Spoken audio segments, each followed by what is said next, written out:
또 이튿날입니다. 요한이 자기 제자 중 두 사람과 함께 서 있다가, 여기서 두 사람은 사도 요한과 그 다음 안드레다라고 우리는 살펴볼 수 있습니다.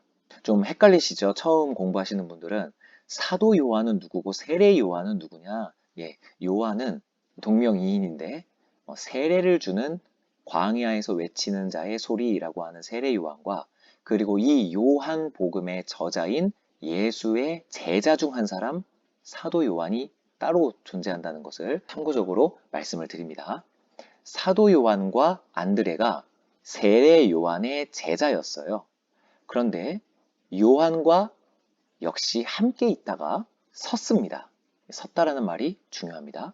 예수께서 건의심을 보고 이렇게 세례 요한이 말합니다. 보라, 하나님의 어린 양이로다. 이거는 앞서서 요한복음 1장 29절에 세상 죄를 지고 가는 하나님의 어린 양이로다 라고 설교를 하였죠. 그 부분을 다시 한번 예수를 보고 하는 말입니다. 근데 그때 그 두 제자인 요한과 안드레가 그 자신의 스승인 세례 요한의 말을 듣고선 예수를 따라갑니다. 이 예수를 따라가는 것을 이 성경에서 나오진 않았지만 이들의 스승이었던 세례 요한이 결코 말리거나 저지하지 않았을 거예요. 왜냐하면 요한 자신이 이 예수 그리스도의 사역을 위해 털을 닦는 존재일 뿐이라는 인식이 완벽하게 있었기 때문에 자기를 따르는 제자들이 오히려 예수를 따라가는 것을 반가워했을 것이에요. 말씀에 나오진 않지만 어서 따라가거라 라고 권유했을 가능성도 굉장히 커요. 그리고 여기에서 우리가 한 가지 또 가볍게 짚고 넘어가고 싶은 것은 하나님께서 우리를 부르시는 부르심의 유형들이 다양하죠. 이 부르심의 유형들이 이 제자들을 부르시는 유형 속에서 우리는 조금 살펴볼 수 있는데요. 첫 번째로 설교자의 가르침을 통하여서 우리는 예수 그리스도의 부르심을 입을 수가 있다는 것입니다. 자, 그래서 설교자의 가르침으로 인하여서 요한과 안드레는 예수를 따라가게 되죠. 그때 38절이요. 예수께서 돌이켜 그 따르는 것을 보시고 물어보십니다. 너희는 무엇을 구하느냐? 이렇게 물어보세요. 이건요, 자신을 따르는 자들의 마음의 중심을 스스로 자문하게 하시는 예수 그리스도의 사역이십니다. 오늘날에도 교회를 다니고 있는 수많은 신자들에게 예수님께서는 물으십니다. 너는 무엇을 구하느냐? 나를 무엇 때문에 따라오느냐? 이렇게요. 이것은 예수님께서 궁금하셔서 물어보시는 것이 아니십니다. 우리들은 이 질문에 솔직하게 대답할 수 있어야 합니다. 그리고 요한과 안드레는 이렇게 대답합니다. 랍비여, 여기서 랍비는 선생님이라는 뜻인데요. 랍비여, 어디 계시오니까? 라고 되묻습니다. 굉장히 뜬금없는 질문같이 느껴지는 경우가 있는데요. 사실 이것은 굉장히 큰 의미를 담고 있습니다. 이 어디 계시오니까 라는 말은요, 어디에서 머물고 계십니까? 라는 질문이에요.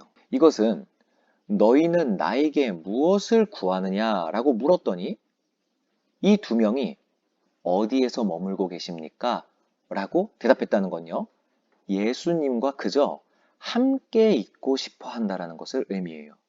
저는 당신이 머물고 계시는 그곳을 알고 싶습니다. 왜냐하면 저희가 그곳을 출입하고 싶기 때문입니다. 저희는 예수님께 무엇을 구하느냐 하면 바로 당신과의 교제를 구합니다. 라는 뜻이에요.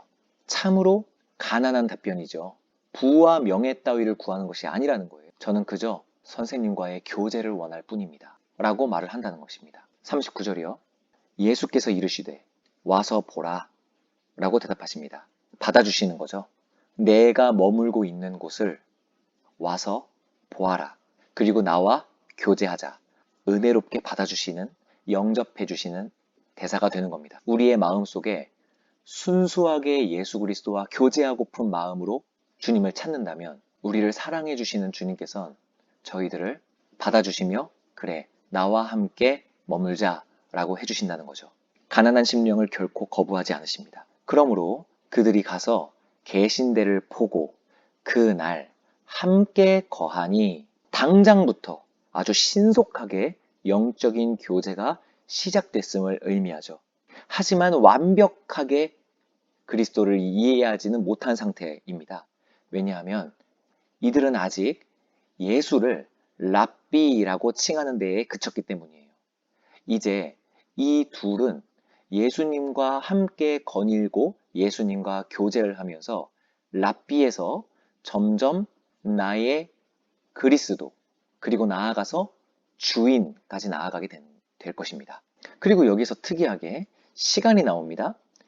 10시쯤 되었더라 라고요. 이 10시는 어떤 해석자들은 이 요한복음이 로마인들을 대상으로도 썼기 때문에, 이방인들을 대상으로도 썼기 때문에 이게 진짜 오늘날의 시간인 오전 11시일 것이다 라고 주장하는 사람들도 있고요. 또 아니다. 유대인들의 시간은 오늘날과 다르기 때문에 이 요한복음 역시도 유대 시간으로 쓰여졌을 거다. 이렇게 양갈래로 나눠지거든요. 하지만 저는 이 부분이 유대 시간 11시라고 저는 개인적으로는 생각을 하고 있습니다. 이 유대 시간을 계산하시는 법에 좀 노하우를 제가 좀 알려드리고 싶은데요. 마가복음에 보면은 예수 그리스도께서 몇 시에 십자가에 못 박히셨고 몇 시에 임종하셨는지 그 시간이 나오거든요. 이것이 3시에 못 박히시고 그리고 9시에 임종하셨다라고 나오거든요. 이게 마가복음 15장에 나오는 시간인데요. 3시에 십자가에 매달리시고 9시에 임종을 하세요. 이것만 외우면은 이 유대 시간을 기억하기가 어렵지 않아요. 왜냐하면 거꾸로 가시면 됩니다. 3시가 오늘날의 9시고요. 그리고 유대 시간 9시가 오늘날의 3시입니다. 그래서 오전 9시에 못 박히셨고요. 오후 3시, 6시간 만에 임종을 하신 거예요. 그래서 이것만 기억하시면 거꾸로 계산하시면 편하시기 때문에 여기서 플러스 마이너스 하면은 모든 유대 시간을 계산할 수가 있겠죠. 여기서 10시가 오늘날의 시간으로 몇 시일까요? 9시가 오후 3시였고 3시가 오전 9시였죠. 오늘날의 시간이요.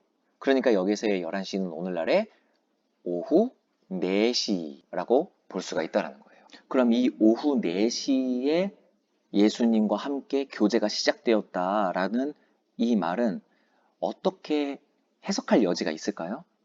저는 개인적으로 이렇게 해석합니다. 낮에 만나긴 했습니다. 태양, 이 빛을 의미하는 예수 그리스도를 만난 시간이 바로 낮이라는 거예요. 근데 이 오후 4시는 곧 있으면 밤이 오는 해가 짧게 남은 오후입니다.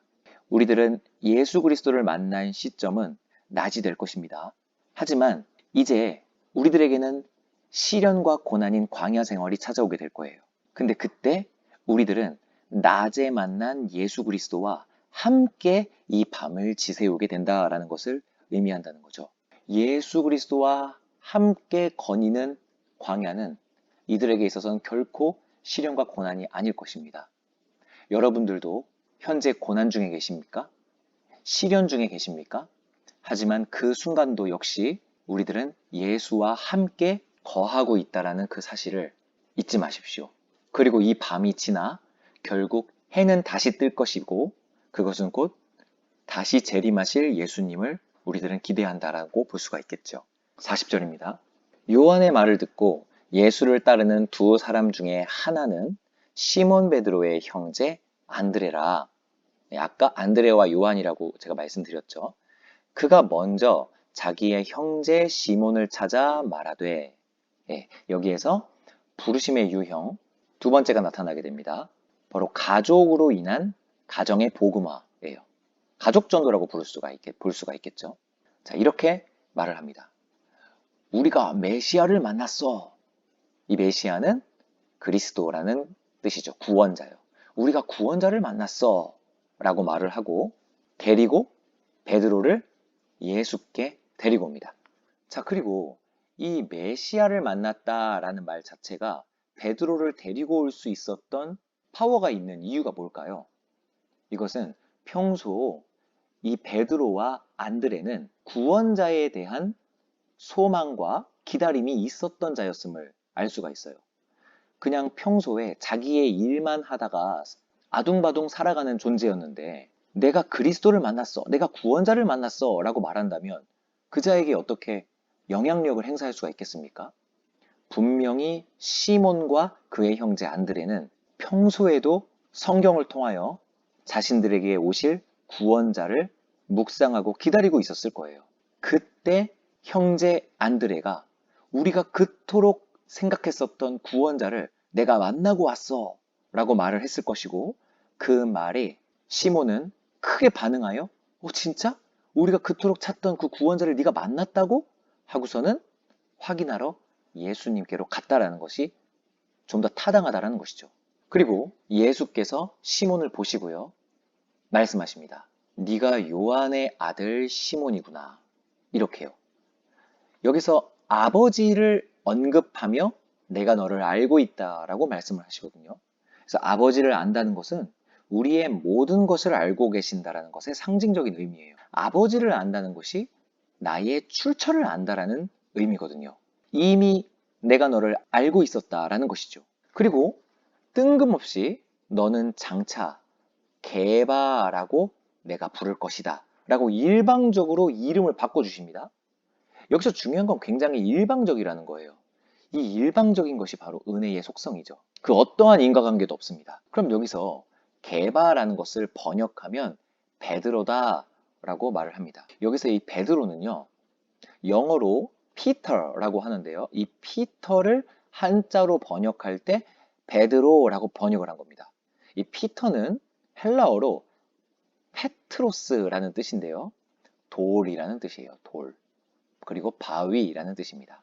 성경을 조금이라도 읽어보셨던 분은 베드로의 원래 성격을 알고 있으실 겁니다. 베드로만큼 다혈질적이고 가벼운 사람이 없지요. 아주 혈기가 왕성하고 감정의 기복이 상당히 컸었던 인물임을 알 수가 있어요. 그런데 그 베드로에게 나는 너에 대하여 모든 것을 알고 있어. 그러나 너의 그 우유부단하고 불안정한 성격인 너를 나는 이제부터 바위, 안정된 자, 딱딱하게 고정되어 움직이지 않는 자라고 부를 것이다. 이렇게 일방적으로 말씀을 해주시고, 이 바위라는 베드로의 고백 위에 주는 그리스도시요 살아계신 하나님의 아들이시나이다 라고 말하는 그 반석의 고백 위에 교회를 세우시는 사역을 미리 그 역사의 시작을 준비하고 계시는 것입니다. 정말 치밀한 하나님의 속성을 우리들은 여기에서 다시 한번 볼 수가 있고요.